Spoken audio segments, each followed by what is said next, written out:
നിന്റെ മോന്ത പോലെ ലോറി കയറി ഇറങ്ങി മോന്താണ് എന്റെ. നിനക്ക് ബിഗ് ബോസിലൊക്കെ കിട്ടിയത് നിന്റെ സൗന്ദര്യം കണ്ടിട്ടൊന്നുമല്ല കേട്ടാ. ബിഗ് ബോസിൽ സൗന്ദര്യമുള്ളവർ ആരുണ്ട്? സൗന്ദര്യം ഒന്നും വേണ്ട. അതിനകത്ത് ചെല്ലുന്ന ഏത് പാർട്ടികളാണ്, ഏത് ലെവലിലുള്ള ആൾക്കാരാണെന്നൊക്കെ എനിക്കറിയാം കേട്ടാ. ടീച്ചറേന്ന് വിളിക്കാനുള്ള യാതൊരു യോഗ്യതയും നിങ്ങൾക്ക് എന്തായാലും ഇല്ല.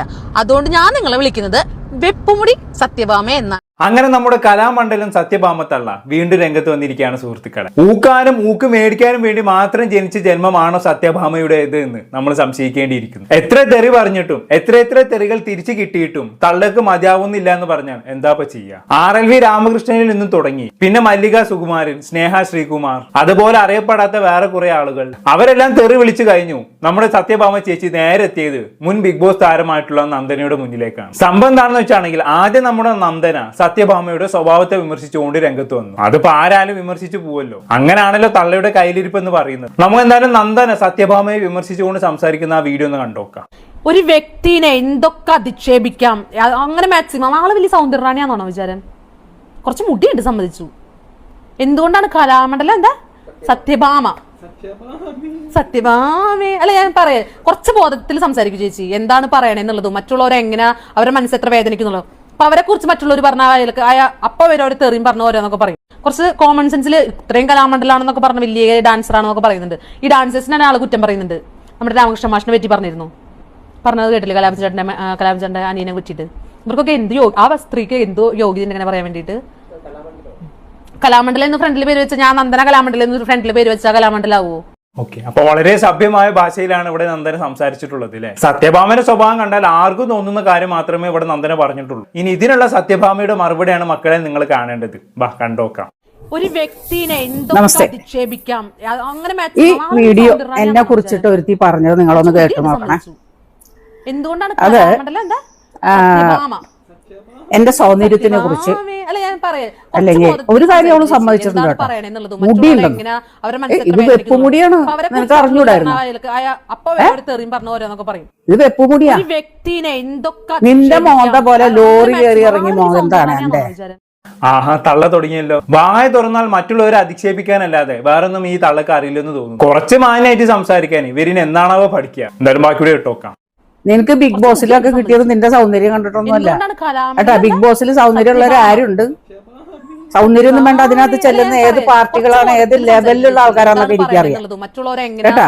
ശരി, ബിഗ് ബോസിൽ മത്സരിച്ച സകല സ്ത്രീകളെയുമാണ് ഇവിടെ സത്യഭാമ അധിക്ഷേപിച്ചിരിക്കുന്നത്. പിന്നെ നീക്ക് എങ്ങനെയാണ് ബിഗ് ബോസിലേക്ക് എത്തിയതെന്ന് എനിക്കറിയാം എന്ന് പറഞ്ഞതിലൂടെ ഈ തള്ള ഉദ്ദേശിച്ചത് മറ്റേത് തന്നെയാണ്. അതായത് കിടന്നു കൊടുത്തിട്ടാണ് നന്ദൻ ഉൾപ്പെടെയുള്ള പെണ്ണുങ്ങൾക്ക് ബിഗ് ബോസിൽ മത്സരിക്കാൻ അവസരം കിട്ടിയത് എന്ന് തന്നെയാണ് ഇവിടെ സത്യഭാമ തള്ള പറഞ്ഞത്. ഇത് തന്നെയാണ് ഇവരുടെ സ്ഥിരം പരിപാടി. വായിൽ തോന്നിയത് ഇങ്ങോട്ട് വിളിച്ചു പറഞ്ഞോളൂ. എന്തായാലും ബാക്കി കേട്ടോക്കാം. പോയതുപോലെ എനിക്ക് പോന്നല്ലോ ബിഗ് ബോസിൽ. നീയാണ് വലിയ സുന്ദരി. നീ എന്റെ സൗന്ദര്യത്തിനെ പറയാ. നീ ആരേടി? 68 വയസ്സിൽ ഞാൻ ഇങ്ങനെ ഇരുന്നാ പോരെ? നീ എന്റെ പ്രായം ആവില്ല. അതിനു മുമ്പ് നീ ചുമരില് തൂങ്ങും മാലയിട്ട് കേട്ടാ. എന്നെ ഒന്നും പറയാറായിട്ടില്ല കേട്ടാ. അതെന്താണ് തള്ളേ? തളനെ കുറിച്ച് പറയണമെങ്കിൽ പ്രത്യേകം വല്ല ഡിഗ്രി എങ്ങനെ എടുക്കണോ? വേണ്ടല്ലോ. അതുകൊണ്ട് ഇനിയും പറഞ്ഞുകൊണ്ടേയിരിക്കും. എന്തായാലും നിങ്ങൾ പറഞ്ഞ അത്രയും ആൾക്കാരായിട്ടൊന്നും ഇവിടെ ആരൊന്നും പറയുന്നില്ല. ആദ്യം നിങ്ങളുടെ ഈ വായ്ത്താളൊന്നും നിർത്തി. എന്നാ പിന്നെ ഞങ്ങളും ഒന്ന് നിർത്തുന്നതിനെ കുറിച്ച് ആലോചിക്കാം. അല്ലാതെ നിങ്ങൾ പറയുന്നത് കേട്ട് ഓച്ചാനിച്ച് നിൽക്കാനൊന്നും ഈ കാലത്ത് ആൾ കിട്ടുമെന്ന് നിങ്ങൾ കരുതണ്ട. ബാക്കി ഉണ്ടോക്കെ എന്തായാലും. എന്റെ മോന് 44 വയസ്സുണ്ട്. നിനക്ക് എത്ര വയസ്സായി? നിന്റെ പ്രായത്തിനൊത്ത് നീ കളിക്കും. എന്റെ എന്തൊന്നും സൗന്ദര്യം ഉണ്ട് നിനക്ക്. അവിടെ സപ്പോർട്ട് ചെയ്യാൻ എന്തൊക്കെ ആമ്പിള്ളേരെ സൗണ്ടൊക്കെ കേട്ടില്ല. സത്യഭാമ എന്നൊക്കെ പറഞ്ഞിട്ടേ നിനക്ക് സപ്പോർട്ട് ചെയ്യാൻ ആള് വേണമായിരുന്നു സംസാരിക്കാൻ. എനിക്ക് സംസാരിക്കാൻ അറിയില്ല എന്ന് പറഞ്ഞു. നീ നിനക്കറിയാവോ? നീ എന്താ 2 സെക്കൻഡ് പറഞ്ഞിട്ട് ഓടിക്കളഞ്ഞ്? കുറച്ചൊരു 10-20 മിനിറ്റ് ആകുന്ന എന്നെ കുറിച്ച് പറയാത്ത എന്തായിരുന്നു? ഞാൻ സംസാരിക്കണം നീ കേട്ടാ. എനിക്ക് സംസാരിക്കാറില്ലേ? നിനക്ക് എത്ര സമയം സംസാരിക്കണം ഞാൻ നിന്നെ കുറിച്ചല്ല ഏത് സബ്ജക്ട് സത്യഭാമ അസലായിട്ട് സംസാരിക്കും. സ്റ്റേജിൽ കയറി നിന്നിട്ട് എന്താണ് സബ്ജക്ട് എന്ന് എനിക്ക് അറിഞ്ഞാൽ മതി. ഞാൻ വെച്ചനത്തി കിട്ടുന്ന ആളാ കേട്ടാ. അതിന് പ്രത്യേകം കോച്ചിങ് ഒന്നും വേണ്ട. സാമാന്യം ബോധം മതി. അത് നീ ആദ്യം പോയി പഠിക്കും. നീ എന്നെ പറയാറായിട്ടില്ല കേട്ടല്ലടി. ഒരുത്തിയെ ഞാൻ കുറെ ദിവസം മുമ്പ് കൊടുത്തു. ഒരു സീരിയൽ നടി. അവൾ ഏതൊക്കെയാ യൂട്യൂബിൽ കിടത്തുള്ള ഒരുത്തി. അപ്പൊ അവള് അടുത്ത ഇന്റർവ്യൂല് എന്നെ കുറിച്ച് പറഞ്ഞെന്താ അറിയോ? അല്ലെങ്കിൽ ആ സബ്ജക്റ്റിനെ കുറിച്ച് പറഞ്ഞെന്താ അറിയോ? അവളെ പാരന്റ്സ് പറഞ്ഞിട്ടുണ്ട് എന്ത് പറഞ്ഞാലും മറുപടി പറയണം. കേരളക്കാരെ മൊത്തം എന്റെ കൂടെയാ. എല്ലാ കേരളക്കാരെയും എന്റെ കൂടെയുണ്ട്. അതേത് കേരളക്കാരാ? ഈ തള്ളനെ ആരോ പറഞ്ഞ് പറ്റിച്ചതാന്ന് തോന്നുന്നു. കേരളക്കാരെ മുഴുവനും കൂടെ ഉണ്ട് പോലും. ഇവരാരോ പിരി കയറ്റി വിട്ടിട്ടുണ്ട് എന്നുള്ളത് ഉറപ്പാണ്. നിങ്ങൾ ധൈര്യമായിട്ട് തെറി പറഞ്ഞോളൂ. കേരളം മുഴുവനും നമ്മൾ കൂടെ ഉണ്ട്. കമന്റ് ബോക്സ് മുഴുവനും നമുക്ക് സപ്പോർട്ടാണെന്ന് ആരോ തള്ളയോട് പറഞ്ഞിട്ടുണ്ട്. അല്ലെങ്കിൽ തള്ള വേറെ ഏതോ യൂണിവേഴ്സിറ്റിയിൽ നിന്നാണ് വരുന്നത്. അല്ലാതെ നിലവിൽ കേരളത്തിൽ സത്യഭാമയെ സപ്പോർട്ട് ചെയ്യാൻ മാത്രം അധപ്പതിച്ച ആളുകളുണ്ടെന്ന് എനിക്ക് തോന്നുന്നില്ല. ഇവരുടെ വീഡിയോയുടെ കമന്റ് ബോക്സിൽ വരെ ഇവരെ വിമർശിക്കുന്ന കമന്റുകൾ മാത്രമേ ഞാൻ കണ്ടിട്ടുള്ളൂ. പിന്നെ അവിടെയും ഇവിടെയും ഒക്കെ കുറച്ച് വസന്തങ്ങൾ ഇവരെ സപ്പോർട്ട് ചെയ്യുന്നത് കണ്ടിട്ടുണ്ട്. അത് പിന്നെ ഒരേ വേവ് ലെങ്തിലുള്ള തീട്ടങ്ങൾ വേറെയും ഉണ്ടാവല്ലോ. അങ്ങനെ കണ്ടാൽ മതി. എന്തായാലും കേരളക്കാരെ മുഴുവനും എന്റെ കൂടെ ഉണ്ട് എന്നൊക്കെ പറയണമെന്നുണ്ടെങ്കിൽ തള്ളക്ക് എന്തോ കാര്യമായിട്ടുള്ള പ്രശ്നമുണ്ട്. ബാക്കി ഉണ്ടോ എന്തായാലും. അതല്ല, നീയൊക്കെ പറഞ്ഞത് ഇട്ടിട്ടാ ഞാൻ ഇത് ഇടണത്. ഞാൻ സംസാരിച്ചത് ഇടുന്നത്, നീ എന്നെ പറഞ്ഞത് കൂടി ഞാൻ ഇടും എന്നിട്ട് ഇടുന്നേ. അപ്പൊ കേരളക്കാരെ അംഗീകരിക്കണമെങ്കിൽ അംഗീകരിച്ചാൽ മതി. എനിക്ക് ഇഷ്ടം പോലെ സപ്പോർട്ട് ഉണ്ട്. നീ എന്റെ ഫോളോവേഴ്സിനെ ഒന്ന് നോക്ക്, എത്രയുണ്ടാവും. ഞാൻ 1 വർഷം പോലും ആയിട്ടില്ല തുടങ്ങിയിട്ട്. മനസ്സിലായില്ല? നീ എന്നെ പറയാറായിട്ടില്ല. ഈ ലോറി കയറി ഇറങ്ങിയ മോതയാണ് നിന്റെ. മനസ്സിലായില്ല? നീ എന്നെ പറയല്ലേ. വവ്വാല് ചപ്പിയ നിന്റെ മുടി, വവ്വാല് ചപ്പിയത് നീ കാണും. നീ വവ്വാലിനെ ആർക്കറിയോ നിനക്ക്? ഇത് വവ്വാല് ചപ്പിയതല്ലേ? ഇതൊക്കെ ഒറിജിനലാ കേട്ടാ. നീ മുടിയുള്ളത് സമ്മതിച്ചിട്ടുണ്ട്. പക്ഷെ നീ സമ്മതിച്ചില്ലെങ്കിൽ എനിക്ക് ഇവിടെ എന്താടി? നീ നിന്റെ കാര്യങ്ങളൊക്കെ നോക്കി ജീവിക്കട്ടാ. ഇനി ഇതിന് മറുപടി ആയിട്ട് നീ വാ. നല്ല ഒന്നാമതായിട്ട് നീ മനസ്സിൽ പോലും വിചാരിക്കാത്ത ഞാൻ പറഞ്ഞിരിക്കും. കേട്ടല്ലോ? ഓക്കെ. എന്തൊക്കെ കേൾക്കണല്ലേ? ഇനി ഇതിന് മറുപടി ആയിട്ട് നീ വാ, ഞാൻ മനസ്സിൽ പോലും പ്രതീക്ഷിക്കാത്ത മറുപടി പറഞ്ഞിരിക്കുന്നൊക്കെ. ഇതും പറഞ്ഞിട്ടാണ് തള്ള നിർത്തിയത്. എന്നാലും ഞാൻ ആലോചിക്കുന്ന അതല്ല. ഞാൻ ഇവരെ വിമർശിച്ചിട്ട് ഒരു 5 വീഡിയോ എങ്കിലും ചെയ്തു കാണും. എല്ലാ വീഡിയോയും അത്യാവശ്യം റീച്ചും പോയിട്ടുണ്ട്. എന്നിട്ട് എനിക്കെതിരെ ഒരു മറുപടിയുമായി തള്ള ഇതുവരെ വന്നിട്ടില്ലല്ലോ എന്നുള്ളതാണ്. ഇവർക്കെതിരെ കമന്റ് ഇട്ടവരുടെ പോലും പേരും അഡ്രസ്സും എടുത്തു പറഞ്ഞ് തെറി പറഞ്ഞ ആളാണ് ഇവർ. എന്നിട്ടും 5 വീഡിയോ ചെയ്ത് എന്നെ കുറിച്ചൊന്നും പറഞ്ഞില്ലല്ലോ എന്ന് ആലോചിക്കുമ്പോൾ സത്യം പറഞ്ഞാൽ സങ്കടമുണ്ട്. സത്യഭാമ ചേച്ചി, നിങ്ങൾ എന്തെങ്കിലുമൊക്കെ ഒന്ന് പറയുന്നത് നമുക്കൊരു വൈബിൽ ഇങ്ങനെ ഇത് കൊണ്ടുപോവാം. എനിക്കൊരു കണ്ടന്റ് ആയി, നിങ്ങൾക്ക് ഒരു നേരം പോക്കുവായി, ഒരു പരസ്പര ധാരണയിൽ ഇങ്ങനെ പോവാൻ നമുക്ക്. എന്തായാലും സത്യഭാമ പറഞ്ഞ പോലെ തന്നെ നന്ദന പിന്നീട് സത്യഭാമക്കുള്ള മറുപടിയുമായി രംഗത്ത് വന്ന് കേട്ടു. നമ്മൾ എന്തായാലും നന്ദനക്ക് പറയാനുള്ള എന്താണെന്നുള്ള കേട്ടോക്കാം. ഹായ്, നമസ്കാരം. നിങ്ങൾ കുറച്ച് പേര് എനിക്ക് കുറച്ച് വീഡിയോസ് അയച്ചു തന്നിട്ടുണ്ടായിരുന്നു. അത് നിങ്ങൾ കണ്ടിട്ടുണ്ടാവുമെന്ന് വിശ്വസിക്കുന്നു. ദാ കാണിച്ചു തരാം. ഓക്കെ, നിങ്ങൾ കേട്ടല്ലോ. കേട്ടില്ലെങ്കിൽ ഞാൻ ഫുള്ളായിട്ട് ഞാൻ ഇതിൽ വെക്കാട്ടോ വീഡിയോ.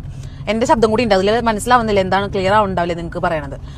ഒരു വ്യക്തിയെ, യാതൊരു മുൻപരിചയമില്ലാത്ത ഒരു വ്യക്തിയെ എടി പോടി എന്ന് വിളിക്കാനും ജാതിയുടെയും നിറത്തിന്റെയും മതത്തിന്റെയും അടിസ്ഥാനത്തിൽ പരസ്യമായിട്ട് അപമാനിക്കുന്ന, ഉള്ളില് കാളകൂടം വിഷം നിറച്ച് എല്ലാ വീഡിയോസിലും തുപ്പുന്ന നിങ്ങളെ എന്തായാലും ഞാൻ ഇനി ടീച്ചറെ എന്ന് വിളിക്കാൻ പോകുന്നില്ല. ടീച്ചറെ എന്ന് വിളിക്കാനുള്ള യാതൊരു യോഗ്യതയും നിങ്ങൾക്ക് എന്തായാലും ഇല്ല. അല്ലെങ്കിൽ ഇപ്പൊ ഇവരാരും ടീച്ചർ എന്നൊന്നും വിളിക്കാറില്ല. തള്ള, സത്യഭാമ തള്ള, അങ്ങനെയാണ് ഇപ്പൊ പലരും ഇവരെ അഭിസംബോധന ചെയ്യാറുള്ളത്. ഇതിനേക്കാളും കൂടിയ ഭാഷയിൽ വിളിക്കുന്ന ആളുകളും ഉണ്ട് കേട്ടോ. അവരെന്താണ് വിളിക്കുന്നതെന്ന് ഇവിടെ പറയാൻ പറ്റൂല. അമ്മാതിരി തെറിയാണ് എല്ലാം. പിന്നെ സത്യഭാമ തള്ളായിട്ട് ചോദിച്ച് വാങ്ങിയതുകൊണ്ട് കുഴപ്പമില്ല. എന്തായാലും ഈ ജന്മത്തിൽ ഇനി ഇവരാരും ടീച്ചറെ എന്ന് വിളിക്കുമെന്ന് എനിക്ക് തോന്നുന്നില്ല. ബാക്കി പറഞ്ഞിട്ട് എന്തായാലും ടീച്ചറെ എന്ന് വിളിക്കാനുള്ള യാതൊരു യോഗ്യതയും നിങ്ങൾക്ക് എന്തായാലും ഇല്ല. അതുകൊണ്ട് ഞാൻ നിങ്ങളെ വിളിക്കുന്നത് വെപ്പുമുടി സത്യഭാമ എന്നാണ്. അതായിരിക്കും നിങ്ങൾക്ക് കുറച്ചും കൂടി കൂടുതൽ ചേർന്ന പേരേ. ഞാനിപ്പോ സത്യഭാമ എന്ന് വിളിക്കണം കണ്ടിട്ട് നിങ്ങൾ എല്ലാവരും വിചാരിക്കും എന്താ പ്രായത്തിന് ബഹുമാനിക്കാത്ത നന്ദനെ? 68 വയസ്സായ ഒരു സ്ത്രീയല്ലേ? ശരിയാണ്, പ്രായത്തിന് ബഹുമാനിക്കണം. അത് മനുഷ്യർക്ക് പ്രായമാകുമ്പോഴല്ലേ ബഹുമാനിക്കേണ്ട ആവശ്യമുള്ളൂ. കഴുതകൾക്ക് പ്രായമാകുമ്പോൾ നമ്മൾ ബഹുമാനിക്കാറില്ലല്ലോ. കഴുതകൾ തന്നെയാണല്ലോ. ഇപ്പൊ ചെറുതായാലും വലുതായാലും കഴുത തന്നെയാണ്. അതെ. അല്ലാ, വെപ്പമുടി സത്യഭാമ, കഴുത സത്യഭാമ, പുതിയ പുതിയ പേരുകളൊക്കെ വരുന്നുണ്ടല്ലോ. ഇനിയിപ്പോ ഇതിനുള്ള മറുപടി ആയിട്ട് സത്യഭാമ വരുമ്പോ എന്തൊക്കെ പറയുമെന്നുള്ളത് കണ്ടു തന്നെ അറിയണം. കഴുത എന്നൊക്കെയാണ് നന്ദനെ വിളിച്ചിരിക്കുന്നത്. നല്ല പരത്തെറിയുമായി തള്ള വരും, ഉറപ്പാണ്. നന്ദനെ വിളിക്കാനുള്ള പുതിയ തെറികളൊക്കെ എഴുതുന്നുണ്ടാവും ഇപ്പോ. എന്തായാലും അധികം വൈകാതെ തന്നെ ഒരു തെറിപ്പാട്ടുമായി തള്ള വരും, അത് ഉറപ്പാണ്. ബാക്കി ഉണ്ടോക്കെ എന്തായാലും. പിന്നെ നമ്മുടെ ആളുടെ ഒരു വോയിസ് ഉണ്ട്, അതെല്ലാരും ഒന്ന് കേൾക്കണേ. ഞാൻ കേൾപ്പിച്ചാ. നിന്റെ മോന്ത പോലെ ലോറി കയറി ഇറങ്ങി മോഹത്താണ് നിനക്ക് ബിഗ് ബോസിലൊക്കെ കിട്ടിയത് നിന്റെ സൗന്ദര്യം കണ്ടിട്ടൊന്നുമല്ല കേട്ടാ. ബിഗ് ബോസിൽ സൗന്ദര്യമുള്ളവർ ആരുണ്ട്? സൗന്ദര്യം ഒന്നും വേണ്ട. അതിനകത്ത് ചെല്ലുന്ന ഏത് പാർട്ടികളാണ്, ഏത് ലെവലിലുള്ള ആൾക്കാരാണെന്നൊക്കെ എനിക്കറിയാം. എന്തുകൊണ്ടാണ് ഈ സത്യഭാമ അങ്ങനെ പറഞ്ഞതെന്ന് എനിക്ക് മനസ്സിലായില്ല. ബിഗ് ബോസിൽ കയറുന്നത് ഏത് ലെവലാണ്, ഏത് പാർട്ടികളാണെന്നൊക്കെ അറിയാമെന്ന്. ഞങ്ങൾ ബിഗ് ബോസിൽ കയറി ഈ സീസൺ 7 വരെയുള്ള പെൺകുട്ടികൾ എങ്ങനെയാണ് കയറിയതെന്ന് ഞങ്ങൾക്ക് നന്നായിട്ട് അറിയാം. ഓഡീഷൻ കഴിഞ്ഞ് നല്ല അന്തസ്സായിട്ട് കയറിയതാ. ഇപ്പൊ എന്താ പറയാ, വെപ്പുമുടി സത്യഭാമ കലാമണ്ഡലത്തിൽ കയറിയത് എങ്ങനെയാണെന്ന് ഞങ്ങൾക്ക് അറിയില്ലല്ലോ. ചിലപ്പോ ഇപ്പൊ പറഞ്ഞല്ലോ ഏത് ലെവൽ ഏത് പാർട്ടി വരെയൊക്കെയാണെന്നുള്ളത്. ചിലപ്പോ ആ രീതിക്ക് കയറിയതാണെങ്കിലോ. നിങ്ങളെ പോലെ തരം താഴ്ന്ന രീതിയിലാണ് എല്ലാവരും എല്ലാ പ്ലാറ്റ്ഫോമിലും കയറുന്നത് നിങ്ങൾ ഒരിക്കലും വിചാരിക്കരുത്. നിങ്ങളെ പോലെ തരം താഴാൻ നിങ്ങൾക്ക് മാത്രമേ പറ്റൂ. അത് പോയിന്റ്. സത്യഭാമയെ പോലെ സത്യഭാമ മാത്രമേ കാണൂ. അതുപോലെ തന്നെ സത്യഭാമയെ പോലെ ഇത്ര തരം താഴാൻ സത്യഭാമക്ക് മാത്രമേ കഴിയൂ. തള്ളയ്ക്ക് സിംഗിൾ പീസ് ആണെന്ന് റയർ ആയിട്ടാണ്. ഇതിനെ പോലെയുള്ളതിനൊക്കെ ഒന്നിലധികം പഠിച്ചു വിട്ടാണെങ്കിൽ മനുഷ്യന്മാർക്ക് സ്വയം കിട്ടൂല എന്ന് ദൈവത്തിന് നല്ലോണം അറിയാം. ഒന്നിനെ കൊണ്ട് തന്നെ കുടുങ്ങിയിരിക്കുകയാണ്. അതുകൊണ്ട് ഒരു സാമ്പിളിന് വേണ്ടി മാത്രം ദൈവം പഠിച്ചു വിട്ടതാണ് സത്യഭാമനെ. മനുഷ്യന്മാർക്ക് ഒരു വാണിംഗ് തന്നതാണ് മൂപ്പര്. ഇങ്ങനെയൊക്കെ ചില ആൾക്കാർ എന്റെ അടുത്തുണ്ട്. വല്ലാണ്ട് കളിച്ചാൽ ഇതേപോലെ ഒരു 100-100 എണ്ണത്തിന് ഞാൻ അങ്ങോട്ട് പഠിച്ചു വിടും. അതുകൊണ്ട് മര്യാദയ്ക്ക് അടങ്ങി ഒതുങ്ങി ജീവിച്ചെന്നാണ് ദൈവം പറയുന്നത്. അതുകൊണ്ട് എല്ലാവരും എന്നും നന്നായി ദൈവത്തോട് പ്രാർത്ഥിക്കുക. ഇല്ലാന്നുണ്ടെങ്കിൽ സത്യഭാമ തള്ളയെ പോലുള്ള കുറെ തള്ളകളെ പഠിച്ചവനും കൂടെ ഇറക്കി വിടും. വെറുതെ എന്തിനാണ് അതിനൊരു അവസരം ഉണ്ടാക്കി കൊടുക്കുന്നത്? പഠിച്ചവനെ ഒരു ഫാത്തിയും ഒരു ഉലല്ലാഹു ഓതാ ഇങ്ങനെയുള്ളവരൊന്നും പഠിച്ചു വിടല്ലോ പഠിച്ചവനെ. ഇനി നിങ്ങളെല്ലാവരും അമ്പലത്തിലും പള്ളിയിലൊക്കെ പോയി നന്നായി പ്രാർത്ഥിച്ചാട്ടെ. വേഗം ആവട്ടെ. ആളുടെ ഒരു വോയിസും കൂടി ഉണ്ട് ട്ടാ, കേൾപ്പിക്കട്ടെ ഞാൻ.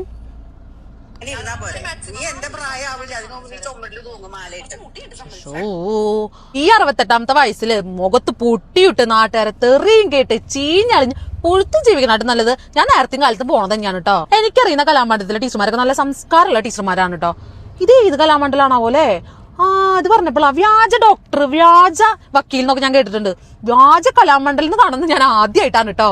ഇപ്പൊ പൈസ കൊടുത്തിട്ടോ, നിങ്ങൾ നേരത്തെ പറഞ്ഞല്ലോ ആ രീതിയിൽ മറ്റേ രീതിയിൽ കലാമണ്ഡലം കിട്ടിയ സത്യഭാമയല്ല വെപ്പുമുടി സത്യഭാമേ.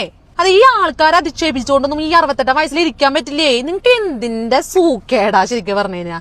ചെറിയ പിള്ളേരെ കാണുമ്പോൾ മാത്രം നിങ്ങൾക്ക് ഒരു പ്രത്യേക സൂക്കേടുണ്ടല്ലോ. അത് വല്ലാത്തൊരു സൂക്കേടാണ് കേട്ടോ.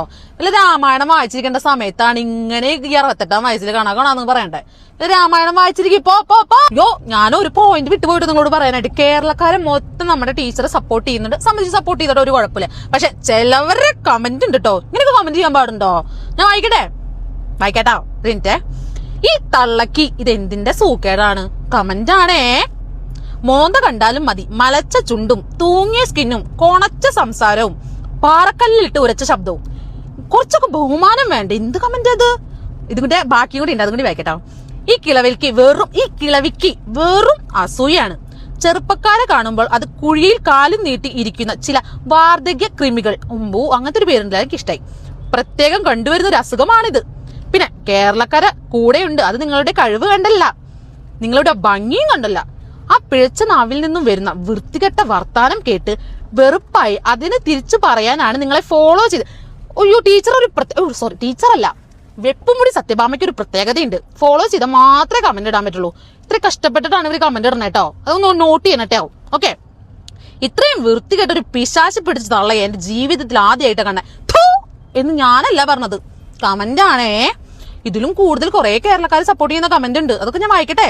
വായിച്ചാൽ നിങ്ങൾ തന്നെ നാറും. അതുകൊണ്ട് ഞാൻ വായിക്കുന്നില്ല. നിങ്ങൾ ഇഷ്ടംപോലെ നിങ്ങളുടെ ഫേസ്ബുക്ക് ഇൻസ്റ്റൊക്കെ തെരഞ്ഞാൽ മതി, ആ കമന്റുകളൊക്കെ കാണാട്ടോ. പിന്നെ ഒരു പ്രധാന കാര്യം കേട്ടോ, നിങ്ങളെ പോലെ സോഫയും വലിച്ചു നീട്ടിയിരുന്ന് പൊട്ടും തൊട്ട് സാരി കൊടുത്ത് കണ്ണെഴുതി ലിപ്സ്റ്റിക് കൂട്ടിട്ട് കണകുണ വർത്താനം പറയാൻ സത്യത്തിൽ എനിക്ക് സമയമില്ല. നിങ്ങൾക്ക് ആ സമയമുള്ളതുകൊണ്ടാണല്ലോ നിങ്ങൾ എല്ലാവരും പിടിച്ച് കുറ്റം പറയണേ. പറയട്ടെ വയസ്സാം കാലത്ത് ഇഷ്ടംപോലെ ചിന്തയുള്ള ആൾക്കാരുണ്ട്. അതിൽ നിങ്ങളെ ഞാൻ കൂട്ടിയിട്ടുള്ളൂ. നിങ്ങൾ ഇനിയും പറഞ്ഞുകൊണ്ടിരുന്നോളൂ. ഇനി നിങ്ങൾ വീണ്ടും എന്നെ കുറിച്ച് വേറെ വീഡിയോ ചെയ്തോളൂ. ഒരു കുഴപ്പമില്ല. എനിക്ക് എന്റെ വീട്ടില് അരി മേടിക്കാനായിട്ട് എനിക്ക് ജോലിക്ക് പോകണം. ഇതുപോലെ ഇരുന്ന് സംസാരിക്കാൻ എനിക്ക് സത്യത്തിൽ സമയമില്ല. അപ്പൊ എന്തായാലും ഞാൻ ഈ വീഡിയോ ഇവിടെ വെച്ച് നിർത്താണ്. അപ്പൊ ബൈ. ഓക്കെ, അപ്പൊ അങ്ങനെയൊക്കെയാണ് കാര്യങ്ങൾ. എന്തായാലും ഇനി സത്യഭാമ എന്തൊക്കെ തെറി പിടിച്ചിട്ടും കാര്യമില്ല. ഞാൻ മറുപടി പറയൂല എന്നാണ് നന്ദന പറയുന്നത്. എന്നാ പിന്നെ സത്യഭാമ ചേച്ചി നമുക്കൊരു കാര്യം ചെയ്യാം. ഞാൻ നേരത്തെ പറഞ്ഞ ഡീൽ ഓർമ്മയില്ലേ? ഇനി അങ്ങോട്ട് നമുക്ക് തമ്മിലാവാം. നിങ്ങൾ ആദ്യം പോയിരുന്നു ഞാൻ നിങ്ങൾക്കെതിരെ ചെയ്ത വീഡിയോസ് ഒക്കെ ഒന്ന് കുത്തിരുന്ന് കാണി. എന്നിട്ട് ഓരോ എപ്പിസോഡായിട്ട് മറുപടി തന്നോ. നമുക്കൊരു പൊടി പൊളിക്കാം. ഇതാകുമ്പോ ഞാൻ മാത്രം കേട്ടാൽ മതി നിങ്ങളെ തെറി. ബാക്കി എല്ലാവരും സേഫ് ആവുകയും ചെയ്യും. എങ്ങനെയുണ്ട്? സെറ്റ് അല്ലേ? അല്ലാതെ ഇപ്പൊ അവരോട് എന്താ പറയാ? നിങ്ങൾ എന്നെ ഒന്ന് പറയും. ഇങ്ങനെയുണ്ടോ മനുഷ്യന്മാര്? എനിക്ക് തോന്നുന്നത് ഈ തള്ളക്ക് വല്ല ചന്നിയും വന്നതാവും എന്നുള്ളതാണ്. വയസ്സായതല്ലേ, എന്ത് പറയാനാലേ. എന്തായാലും കൂടുതലൊന്നും ഞാൻ പറയുന്നില്ല. എന്താണെന്നിട്ട് നിങ്ങൾക്ക് തോന്നുന്നത് കമന്റ് ബോക്സിൽ രേഖപ്പെടുത്തുമല്ലോ. അടുത്തൊരു ടോപ്പിക്കുമായി വീണ്ടും കാണാം.